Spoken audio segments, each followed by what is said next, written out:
Жыхары Гомельской вобласці сочаць за падзеямі на Браншчыне. Навіны аб трагедыі вострым болем адклікаюцца ў нашых сэрцах.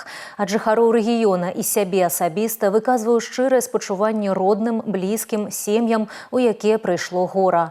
Мы смуткуем разам з вамі. Пацярпелым жадаем скарэйшага ачуньвання, гатовыя аказаць любую неабходную дапамогу. Узброеныя сілы Украіны 10 сакавіка выпусцілі па Бранску 7 ракет «Шторм Шэдоу». Паводле апошніх звестак, у выніку ракетнай атакі загінулі 6 чалавек, яшчэ 42 атрымалі раненні. Шпіталізацыя спатрэбілася 29 людзям. Пажарныя разлікі сёння раніцай завяршылі работы па ліквідацыі ўзгарання, якое ўзнікла ў выніку ўдару. 11 сакавіка ў рэгіёне аб'яўлены днём жалобы па ахвярах украінскага ракетнага абстрэлу.